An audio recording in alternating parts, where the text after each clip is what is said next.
Pertama-tama saya ucapkan terima kasih kepada teman-teman yang telah hadir pada Zoom kita pada hari ini dan juga kepada Ibu Wahyuni. Terima kasih atas kesempatan yang telah diberikan kepada kelompok kami, kelompok 2. Sebelum masuk dalam presentasi kami, izinkan kami untuk perkenalkan anggota-anggota yang ada di kelompok 2. Nah, di kelompok 2 ini ada terdiri dari 4 anggota. Dua dua anggota ini terdiri dari maaf, dua anggota ini ada yang dari angkatan 2020 dan juga dua anggota lainnya itu eh, ada yang dari angkatan 2021. Salah satunya itu saya sendiri, nama saya Nathanael Noah Kristianto, serta teman saya Mutadin dan juga dua anggota lainnya yang berasal dari angkatan 2020 itu ada Kak Ridis Nadeak dan juga ada Bang Bernardo S.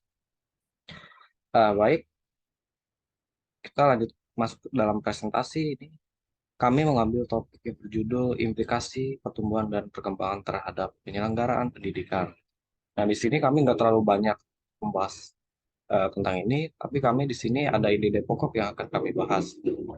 Yang pertama itu mulai dari pengertian, ya, perkembangan, pertumbuhan, dan juga implikasi. Nah, masuk dalam pembahasan pertama itu ada pengertian perkembangan. Tapi sebelumnya saya akan serahkan pada teman saya tadi, dia yang akan membahas tentang itu. Baik, pada Mutadin saya silakan. Ya, pengertian dalam suatu pertama itu perkembangan. Perkembangan yaitu merupakan pola perubahan yang dialami oleh individu, baik dalam struktur maupun fungsi fisik maupun psikis, menuju tingkat kematangannya yang berlangsung secara sistematis, progresif, keseimbangan sinambungan, dan berlangsung sepanjang hayat. Pertumbuhan. Pertumbuhan dalam konteks perkembangan merujuk pada perubahan yang bersifat kuantitatif, yaitu meningkatkan dalam ukuran dan struktur, seperti pertumbuhan badan, pertumbuhan kaki, jantung, dan sebagainya.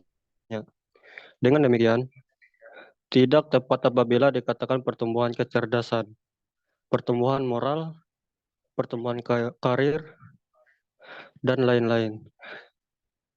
Sebab aspek-aspek tersebut merupakan perubahan fungsi-fungsi rohania dan jasmania. Implikasi adalah suatu akibat yang muncul atau terjadi karena suatu hal. Ya, lanjut. Ya, yang selanjutnya dilanjutkan kepada teman saya, Kariris.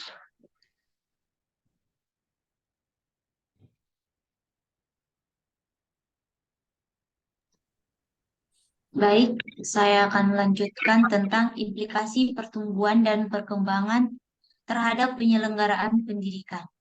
Yang pertama yaitu implikasi pertumbuhan fisik peserta didik remaja adalah perubahan yang berlangsung secara fisik dan merupakan gejala primer dalam tumbuhan remaja meliputi perubahan ukuran tubuh pada remaja. Yang kedua, implikasi perkembangan intelek peserta didik remaja adalah psikologis yang di dalamnya melibatkan proses atau memperoleh, menyusun dan menggunakan pengetahuan, contohnya menerima penjelasan dari guru untuk menyelesaikan soal matematika, kemudian peserta didik berlatih mengerjakan soal-soal sesuai yang diajarkan oleh guru. Yang ketiga, implikasi perkembangan bakat khusus peserta didik remaja.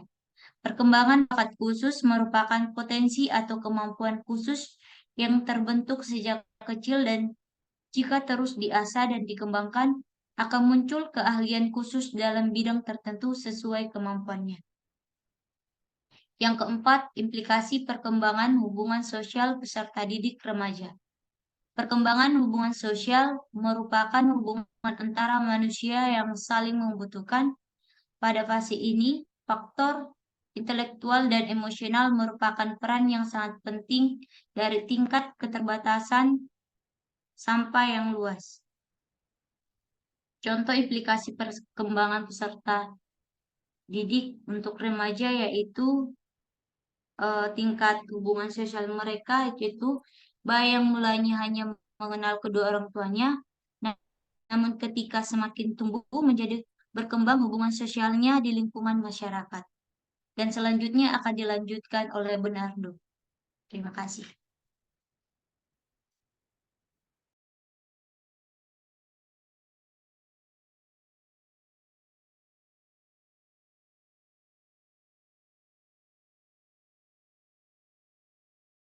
Untuk nomor perkembangan bahasa peserta didik remaja atau usia sekolah menengah. Perkembangan bahasa sangat dipengaruhi oleh perkembangan kognitif atau daya pikir, sehingga secara tidak langsung kecerdasan sangat diperlukan dalam pengembangan kemampuan berbahasa. Selanjutnya nomor 6 adalah perkembangan emosi peserta didik remaja. Menurut Crow, tahun 1958 mengatakan emosi adalah warna afektif atau perasaan yang terlalu menyertai perbuatan-perbuatan kita sehari-hari yang kuat dan ditandai oleh perubahan-perubahan fisik.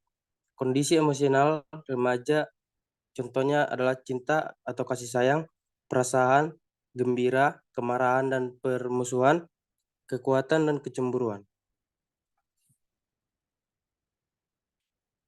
Baik, untuk selanjutnya mungkin dilanjutkan oleh teman saya, Nathanael. Baik, saya akan lanjutkan. Itu yang ketujuh, itu ada perkembangan nilai, moral, dan sikap peserta didik remaja. Nilai adalah ukuran baik, buruk, benar, salah, boleh, tidak boleh, indah, tidak indah, suatu perilaku atau pernyataan yang berlaku dalam kehidupan suatu kelompok masyarakat. Moral adalah ajaran tentang baik, buruk, suatu perbuatan, dan kelakuan, akhlak, kewajiban, dan sebagainya.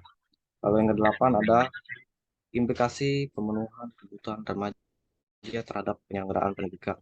Nah, di sini ada 8, ada 7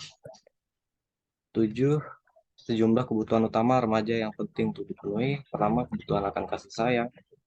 Yang kedua, kebutuhan akan keikutsertaan dan diterima dalam kelompok.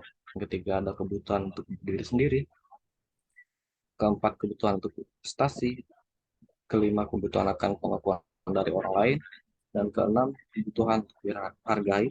Dan terakhir, yang ketujuh, itu ada kebutuhan untuk memperoleh falsafah hidup yang betul. Baik, sampai di sini saja untuk pembahasan dari kelompok 2. Dan di sini saya akan menjelaskan berupa kesimpulan yang kami ambil dari pembahasan presentasi kami pada hari ini. Jadi kesimpulannya adalah orang tua dan guru di sekolah sebagai pembimbing peserta didik untuk mencapai kemandirian, mengembangkan potensi, minat dan bakat seorang peserta didik.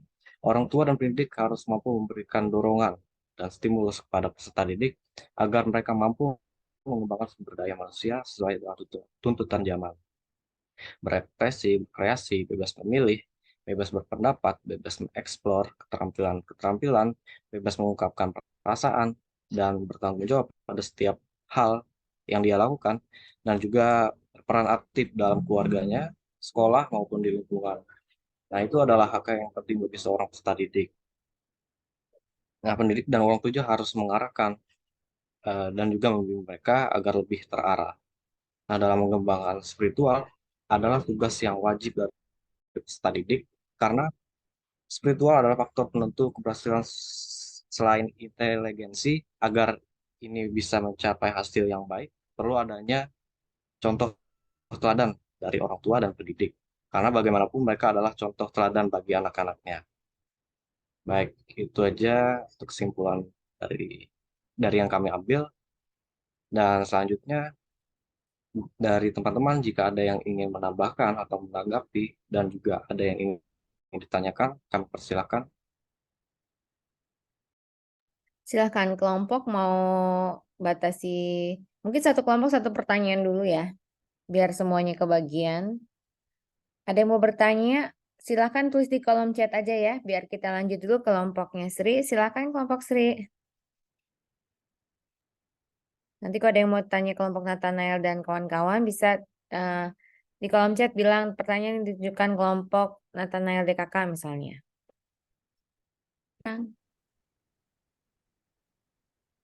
Baik, sebelumnya saya sapa terlebih dahulu. Selamat pagi. Assalamualaikum warahmatullahi wabarakatuh.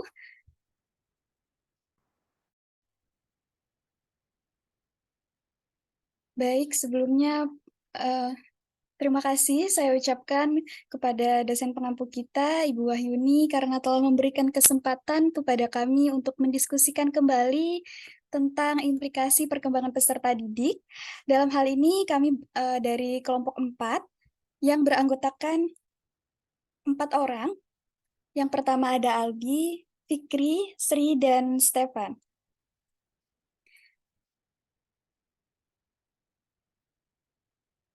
Nah, sesuai dengan penjelasan saya di awal bahwa hari ini atau pada kesempatan kali ini kami akan menjelaskan implikasi pertumbuhan perkembangan terhadap peserta didik. Mungkin tadi teman-teman dari kelompok 1 sebagian sudah ada yang menjelaskan dari materi yang kami sampaikan, namun topiknya sama, namun penjelasannya berbeda. Jadi tetap kami jelaskan di kelompok kami ini. Nah, yang pertama, itu implikasi pertumbuhan dan perkembangan. Yang kita tahu, manusia pada umumnya berkembang sesuai dengan tahapan-tahapannya. Perkembangan tersebut dimulai sejak masa kompensasi hingga akhir hayat. Ketika individu memasuki usia sekolah, yakni antara 7 sampai dengan 12 tahun, individu dimaksud sudah dapat disebut sebagai peserta didik yang akan berhubungan dengan proses pembelajaran dalam suatu sistem pendidikan. Nah, di sini mungkin tadi sudah dijelaskan tentang pertumbuhan dan perkembangan juga. Di sini kami langsung saja ke aspek-aspek perkembangan peserta didik yang berimplikasi terhadap proses pendidikan. Yang pertama, itu ada implikasi perkembangan biologis dan spiritual. Di sini kami mengutip dari Budiman bahwa proses perkembangan biologis atau perkembangan fisik mencakup perubahan-perubahan dalam tubuh individu serta pertumbuhan otak, otot, sistem saraf, struktur tulang, hormon, organ-organ, dan sejenisnya. Saya lanjutkan, Bu. Implikasi perkembangan bahasa. Bahasa merupakan alat untuk berkomunikasi dengan orang lain. Pada dasarnya, bahasa sebagai alat komunikasi tidak hanya berupa berbicara, melainkan juga dapat diwujudkan dengan tanda isyarat, tanda anggota tubuh lainnya yang memiliki aturan sendiri.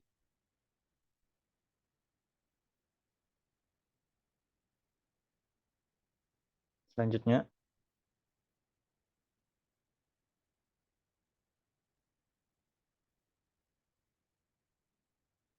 implikasi perkembangan sosial. Lingkungan sosial merupakan pengaruh luar yang datang dari orang lain. Selain itu, sosial ialah pendidikan. Dalam hal ini yang dimaksud dengan pendidikan adalah pengaruh-pengaruh yang disengaja dari anggota berbagai golongan tertentu seperti pengaruh ayah, nenek, paman, dan guru-guru.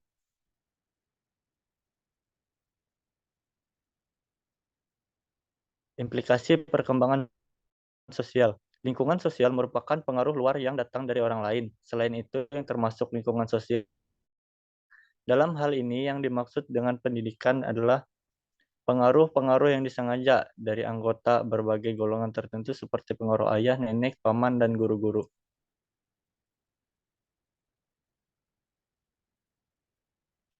Implikasi perkembangan emosional. Demikian pula, Hurlok tahun 1978-211 mengungkapkan secara jelas bahwa emosi mempengaruhi cara belajar anak, yaitu 1. Menyiapkan tubuh untuk melakukan tindakan. 2. Reaksi emosional apabila melakukan apabila diulang-ulang akan berkembang menjadi kebiasaan. Yang ketiga, emosi merupakan suatu bentuk komunikasi.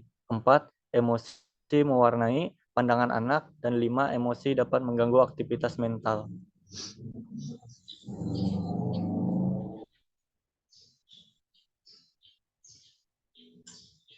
Baik, saya lanjut. Implikasi perkembangan moral. Menurut Purwanto, tahun 2006, yang ayat ke-31 berpendapat, moral bukan hanya memiliki arti bertingkah laku sopan santun, bertindak dengan lemah lembut, dan berbakti kepada orang tua saja, melainkan lebih luas lagi dari itu. Selalu berkata jujur, bertindak konsekuen, bertanggung jawab, cinta bangsa dan sesama manusia, mengabdi kepada rakyat dan negara, berkemauan keras, berperasaan halus, dan sebagainya. Termasuk pula ke dalam moral yang perlu dikembangkan dan ditanamkan dalam hati sanubari anak-anak. Lanjut. Implikasi perkembangan kreativitas. Menurut pendapat Gardner atau Dikbud tahun 1999 ayat yang ke-88 berbunyi, kreativitas merupakan suatu aktivitas otak yang terorganisasi, kompresif, dan imajinatif tinggi untuk menghasilkan sesuatu yang orisinil. Oleh karena itu, kreativitas lebih dikatakan sebagai sesuatu yang lebih inovatif daripada reproduktif.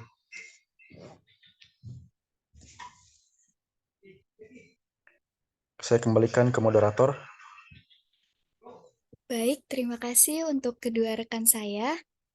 Demikian presentasi dari kami kelompok 4. Mungkin dari teman-teman ada yang menanggapi atau menambahkan atau juga bisa pertanyaan. Kami persilakan di sesi berikutnya. Terima kasih. Selamat pagi menjelang siang semuanya. Assalamualaikum warahmatullahi wabarakatuh. Pertama kami ucapkan terima kasih terlebih dahulu kepada Ibu sekaligus dosen pengampu untuk mata kuliah perkembangan peserta didik. Di sini kami dari kelompok 1 akan mempresentasikan hasil diskusi kami yang di mana yaitu mengenai implikasi pertumbuhan dan perkembangan terhadap penyelenggaraan pendidikan. Namun, sebelum kami melanjutkan ke presentasi kami, izinkan kami untuk memperkenalkan anggota kelompok kami terlebih dahulu, yang dimana kami terdiri dari 4 orang, dengan saya sendiri, Nika Sapitri, dan yang kedua ada Raymond Sanjaya, yang ketiga ada Sabrina Valen Bintang, dan yang keempat ada Gagas Wira Saputra. Nah, seperti yang saya katakan tadi, di mana untuk presentasi hasil diskusi kami, yaitu kami mengambil topik yang sama juga dengan judul Implikasi Pertumbuhan dan Perkembangan Terhadap Penyelenggaraan Pendidikan. Nah, di sini kami akan menjelaskan terlebih dahulu yaitu mengenai pertumbuhan dan perkembangan. Nah, untuk pertumbuhan itu secara fisiologis sebagai hasil proses pematangan fungsi dalam perjalanan waktu tertentu, yang dimana pertumbuhan dapat pula diartikan sebagai proses transmisi dari konstitusi fisik, keadaan tubuh atau keadaan jasmaninya yang herediter dalam bentuk proses aktif berkesinambungan. Nah, di sini ada pertumbuhan fisik peserta didik usia sekolah menengah atau peserta didik dalam masa remaja, yang dimana ada beberapa faktor. Yang pertama, ada faktor penyebab perubahan fisik. Nah, penyebab perubahan fisik pada remaja adalah adanya 2 kelenjar yang menjadi aktif bekerja dalam sistem endokrin. Nah, untuk teman-teman, endokrin itu sistem kontrol kelenjar yang tanpa saluran yang menghasilkan hormon yang tersirkulasi di tubuh melalui aliran darah untuk mempengaruhi organ-organ lainnya. Itu untuk sedikit pengetahuan mengenai endokrin. Nah, seterusnya ada kelenjar pituitari yang terletak di dasar otak, mengeluarkan 2 macam hormon yang erat hubungannya dengan perubahan masa remaja. Kedua hormon itu bertumbuh dan menyebabkan terjadinya perubahan ukuran tubuh, dan hormon gonadotropik atau sering disebut hormon yang merangsang gonad agar mulai aktif bekerja. Nah, yang kedua itu ada faktor yang mempengaruhi pertumbuhan fisik. Yang pertama, pengaruh gizi. Mungkin teman-teman juga tahu pengaruh gizi itu sangat berpengaruh sekali untuk pertumbuhan gizi, untuk pertumbuhan fisik maksudnya. Jadi jika seorang anak remaja gizinya kurang untuk pertumbuhannya dia, maka itu sangat berpengaruh sekali untuk pertumbuhannya dia. Dan yang kedua ada gangguan emosional. Untuk gangguan emosional ini biasanya tergantung dari situasi yang sedang ia dapatkan. Jika yang sedang ia dapatkan itu terlalu kuat untuk dia, maka emosionalnya pun akan menjadi kuat juga. Namun jika emosionalnya tidak terlalu kuat, maka emosionalnya akan lemah. Salah satu emosional yang bisa kita ambil mungkin dengan kecemasan, emosional kecemasannya. Dia diminta untuk berbicara di depan orang banyak, namun walaupun dia sering sekali untuk berbicara di depan orang banyak, namun emosionalnya itu yang membuat dia untuk menjadi cemas, karena untuk kecemasannya dia di waktu itu mungkin bagi dia adalah waktu yang memperkuat emosinya, sehingga kecemasannya itu sangatlah terlihat. Nah, di sini juga ada untuk status sosial ekonomi. Kenapa untuk status sosial ekonomi ini berpengaruh untuk pertumbuhan fisik? Nah, jika dari beberapa buku yang saya lihat dari internet, itu digarisbawahi. Kenapa anak-anak yang sebagaimana keluarga ekonominya itu tergolong mampu, namun mereka menjadikan kesehatan anak sebagai prioritas utama. Dalam artian, untuk kesehatan anak tersebut tidak mereka prioritaskan, karena dalam kebutuhan sehari-hari saja seperti makan dan sebagainya, mereka harus rela untuk mencari agar tetap memberikan anak tersebut untuk makan. Sehingga bisa dibilang orang tua pun rela menjemur diri di bawah sinar matahari agar bisa bertahan hidup. Jadi, kenapa status sosial ekonomi ini berpengaruh pada tingkat kesehatan, yang mana kesehatan anak tersebut juga terdampak pada perkembangan fisik anak. Dan yang keempat ada pengaruh tubuh. Dan yang kelima ada pengaruh keluarga. Nah, pengaruh keluarga ini mungkin teman-teman juga tahu kenapa pengaruh keluarga juga berpengaruh kepada pertumbuhan fisik, yang dimana pengaruh keluarga, salah satu contohnya orang tuanya sering bertengkar. Itu sangat berpengaruh sekali untuk pertumbuhan anak. Nah, baik, selanjutnya itu untuk perkembangan hubungan sosial peserta didik usia sekolah menengah atau remaja. Nah, untuk perkembangan hubungan sosial ini akan dijelaskan oleh teman saya, yaitu Raymond Sanjaya. Dipersilahkan. Baik, terima kasih atas kesempatannya. Di sini akan saya jelaskan perkembangan hubungan sosial peserta didik usia sekolah menengah. Jadi, pada proses interaksi sosial ini, faktor intelektual dan emosional mengambil peran yang sangat penting. Nah, jadi proses sosial tersebut merupakan proses sosialisasi yang menempatkan anak-anak tersebut sebagai insan yang secara aktif melakukan proses sosialisasi. Jadi internalisasi dan enkulturisasi. Sebab manusia tumbuh dan berkembang di dalam konteks lingkungan sosial budaya. Lanjut. Di sini ada karakteristik perkembangan sosial remaja. Di sini maksudnya dalam penyesuaian diri terhadap lingkungan remaja, mulai memperhatikan berbagai nilai dan norma pergaulan yang berbeda dengan norma yang berlaku di keluarganya. Nah, mulai memahami nilai dan norma pergaulan dalam kelompok remaja, kelompok anak-anak, kelompok orang dewasa, dan kelompok orang tua. Oke, yang selanjutnya akan saya serahkan kepada teman saya, Sabrina.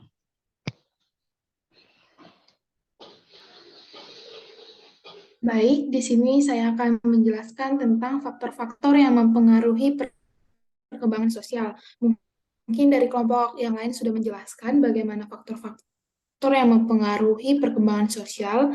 Di sini kami akan menjelaskan untuk lebih detailnya.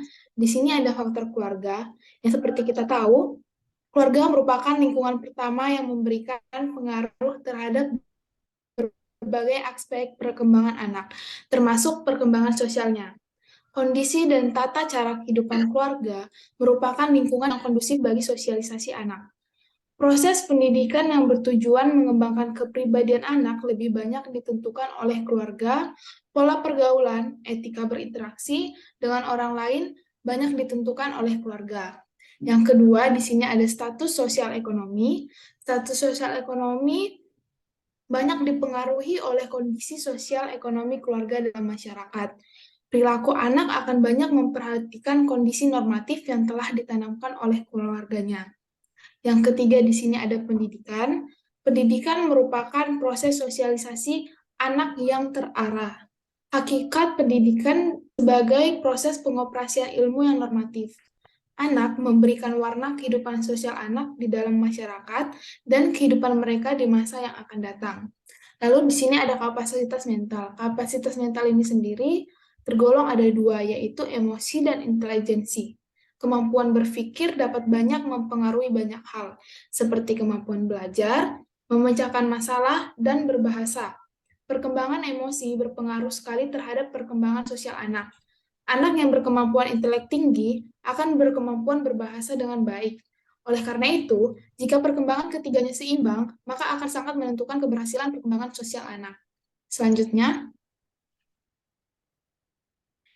di sini ada implikasi perkembangan konsep diri peserta didik terhadap pendidikan. Ini beberapa strategi yang mungkin dapat dilakukan guru dalam mengembangkan dan meningkatkan konsep diri peserta didik. Yang pertama yaitu membuat siswa merasa mendapat dukungan dari guru. Yang kedua, membantu siswa menilai diri mereka secara realistis. Selanjutnya, mengarahkan siswa untuk mencapai tujuan yang realistis, membuat siswa merasa bertanggung jawab, dan mendorong siswa agar bangga dengan dirinya secara realistis. Implikasi dan tugas-tugas perkembangan remaja bagi pendidikan. Masing-masing tugas perkembangan itu membawa implikasi yang berbeda dalam penyelenggaraan pendidikan, yaitu dengan memberikan kesempatan kepada siswa untuk mengembangkan kegiatan-kegiatan non-akademik berkenaan dengan penyesuaian peran sosial, pemahaman terhadap kondisi fisik dan psikologis, serta pemahaman dan penghayatan peran jenis kelamin. Selanjutnya akan dijelaskan oleh rekan saya, Gagas Wira.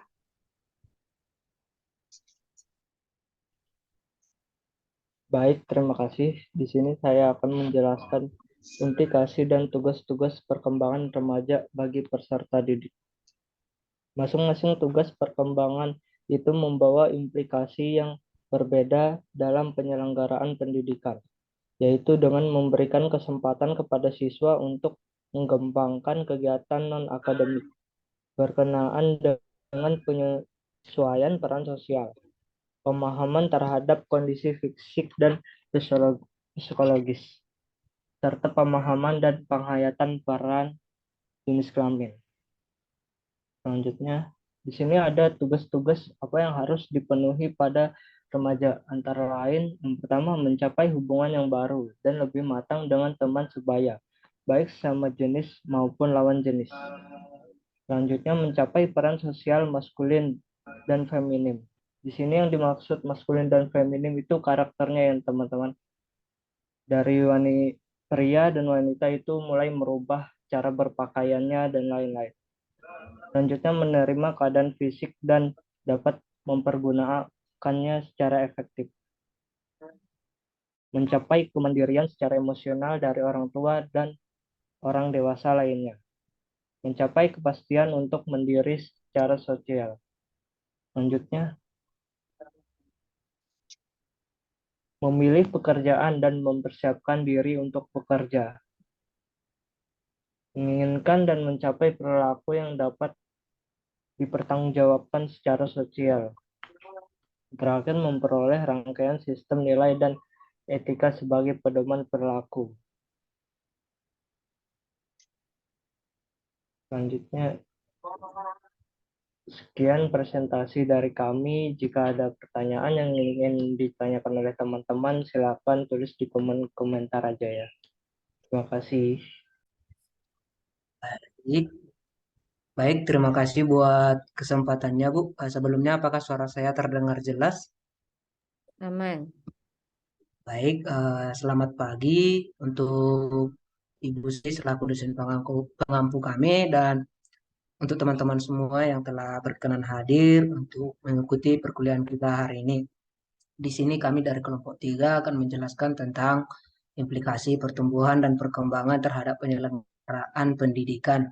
Sebenarnya teman-teman tadi sudah menjelaskan secara keseluruhan ya teman-teman. Mungkin kami akan menjelaskan lagi lebih singkatnya begitu. Sebelum kami presentasikan, kami dari kelompok 3 dengan saya Welrenot Siregar dan teman saya ada Ruslan, Berkat, dan Edi.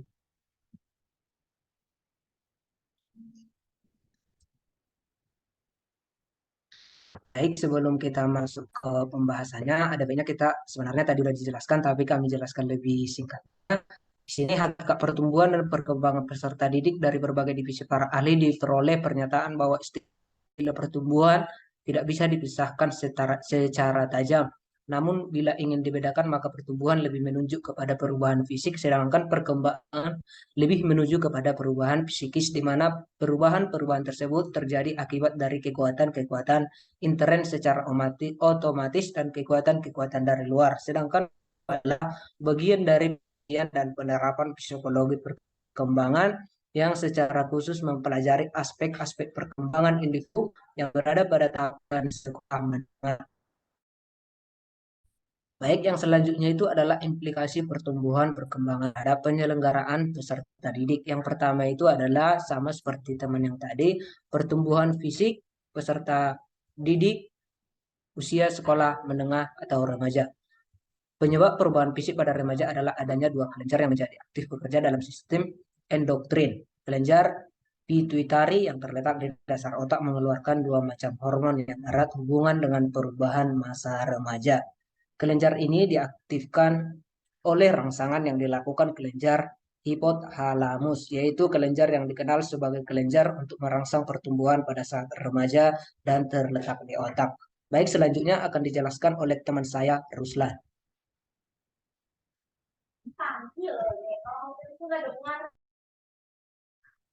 Baik, di sini saya akan melanjutkan mengenai perkembangan intelek peserta didik usia sekolah menengah remaja. Istilah intelek berarti kekuatan mental yang menyebabkan manusia dapat berpikir aktivitas yang berkenan dengan proses berpikir atau kecakapan yang tinggi untuk berpikir menurut Kamus Webster. Newt di istilah intelek berarti kecakapan untuk berpikir, mengamati atau mengaan dan sebagainya. Kecakapan mental yang besar sangat inteligens pikiran atau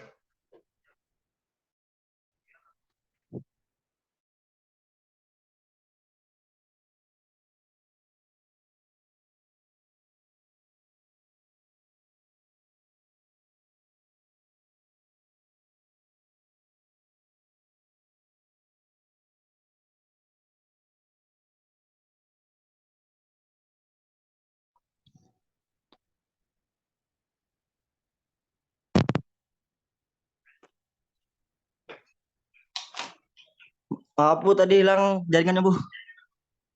Terus perkembangan bakat khusus peserta didik usia sekolah menengah remaja.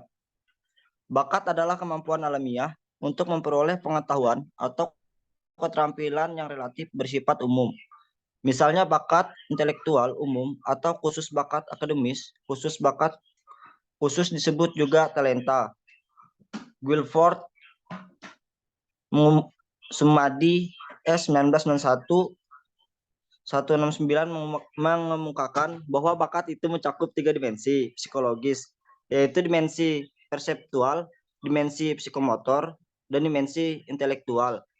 Dimensi perseptual meliputi kemampuan persepsi yang mencakup kepekaan, penginderaan, perhatian, orientasi terhadap waktu, luasnya daerah persepsi, kecepatan, persepsi, dan sebagainya. Perkembangan hubungan sosial peserta didik usia sekolah menengah remaja. Kehidupan sosial pada jenjang usia remaja ditandai oleh menonjolnya fungsi intelektual dan emosional. Mereka dapat mengalami sikap hubungan sosial yang bersifat tertutup ataupun terbuka seiring masalah pribadi yang dialaminya. Keadaan ini oleh Erik Erikson dalam Lefton 1982-281 dinyatakan sebagai krisis identitas diri. Proses pembentukan identitas diri dan konsep diri merupakan suatu yang sangat kompleks. Konsep diri ini tidak hanya terbentuk dari bagaimana remaja percaya tentang keberadaan dirinya, tetapi juga dari bagaimana orang lain menilai tentang keberadaan dirinya. Baik, selanjutnya akan dijelaskan oleh Berkat. Perkembangan bahasa peserta didik usia sekolah menengah remaja. Perkembangan bahasa seorang individu dimulai sejak ia masih bayi, dengan meniru suara atau bunyi tanpa arti, dan diikuti ucapan satu suku kata, dua suku kata menyusun kalimat sederhana, dan seterusnya. Dengan menggunakan bahasa inilah ia berhubungan sosial sesuai dengan tingkat perilaku sosial. Selanjutnya, perkembangan bahasa terkait dengan perkembangan kognitif, yang berarti faktor inteligensi sangat berpengaruh terhadap perkembangan. Kemampuan bahasa tingkat intelektual bayi belum berkembang dan masih sangat sederhana. Semakin besar bayi itu tumbuh dan berkembang, kemampuan bahasanya mulai berkembang dari tingkat yang sangat sederhana menuju yang kompleks. Selanjutnya, pada selanjutnya, masa remaja sering dianggap sebagai periode badai dan tekanan. Suatu masa saat tegangan emosi meninggi sebagai akibat perubahan fisik dan kelenjar. Minimnya emosi disebabkan remaja berada di bawah tekanan sosial, dan selama masa kanak-kanak ia kurang mempersiapkan diri untuk menghadapi keadaan itu. Tidak semua remaja mengalami masa badai dan tekanan.